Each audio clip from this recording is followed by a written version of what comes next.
I now have the honor to introduce our valedictorian, Nicholas Rios.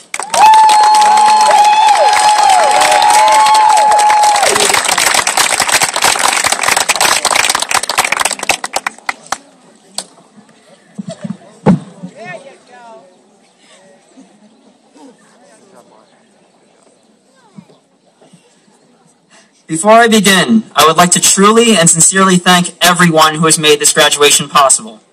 I would like to thank our superintendent, Dr. Nay, our respected members of the Board of Education, our principal, Mr. Smith-Hart, and the rest of the Manchester Regional High School administration. I could not begin without also thanking the faculty, staff, and teachers at Manchester, for they have given us the tools and knowledge that we, as graduates, will need for the world. And last, but certainly not least, I thank, praise, and applaud the efforts of you in the audience, our parents, relatives, and friends, for helping shape the young ladies and gentlemen of the class of 2011 into the successful graduates that you see here today. And let's face it, where would any of us be without our families giving us a push or occasional shove in the right direction? Now, when I think of Manchester, and even just high school in general, the first thing that pops into my mind is a student frantically running through the halls with an assignment in his hands. And this student runs to his teacher and says, "Excuse me, but can I have more time to finish this?" And I think of this because I cannot tell you how many times I've been this student. While the running, is a good stamina building exercise, the real point that I'm trying to make here is that high school is a gigantic test of time management. It involves getting to class on time, turning in papers on time, and most importantly, choosing what to do with your time. It is where we choose to spend time on extracurricular activities, sports, or socialization. It is where we forge our personalities and our individuality. And while we have all passed this test here, I have some bad news. It's not over. Life in itself is a test of time management.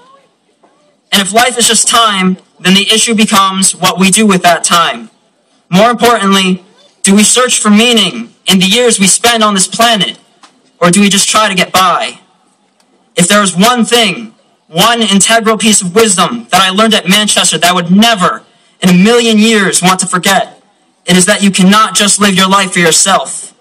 If I had gone through my 4 years at Manchester without helping someone else learn, or without doing volunteer work, or even without simply holding open a door for someone, then my experience at Manchester would have been worthless. And this lesson is reflected in the passionate eyes of every teacher here at Manchester. Every teacher we have here is unique, with different areas of expertise. But when they pool their efforts to help us, as students, learn and be successful, they achieve something really profound. But the knowledge and tools given to us by our teachers are useless if they cannot be used to help someone else. We aren't all geniuses, star athletes, or prodigies, but we are all good at something. And, as Manchester has taught me, your special something can be used for good. And while I cannot tell anyone the right way to spend their precious time, I can tell them the wrong way to spend it.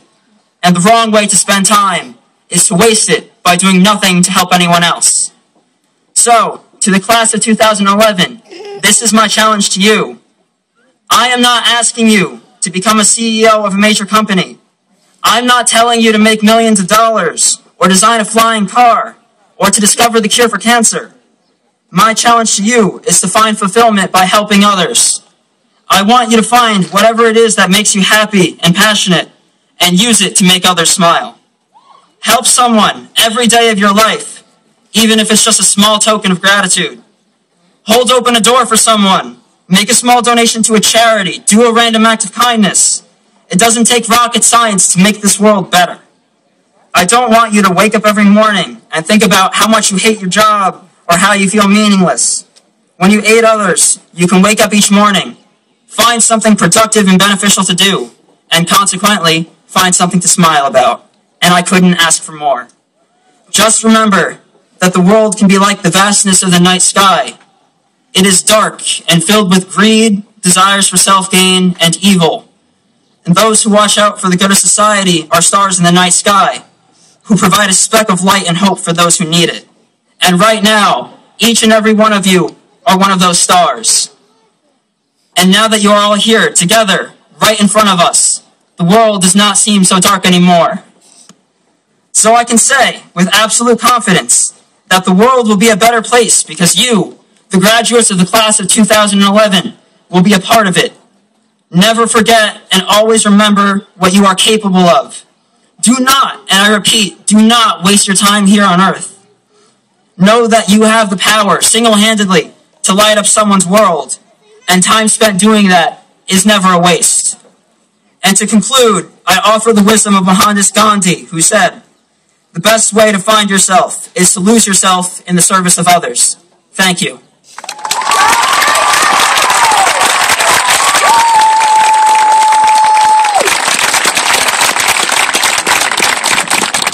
And now I'd like to introduce our Board of Education President, Mrs. Ellen Fisher.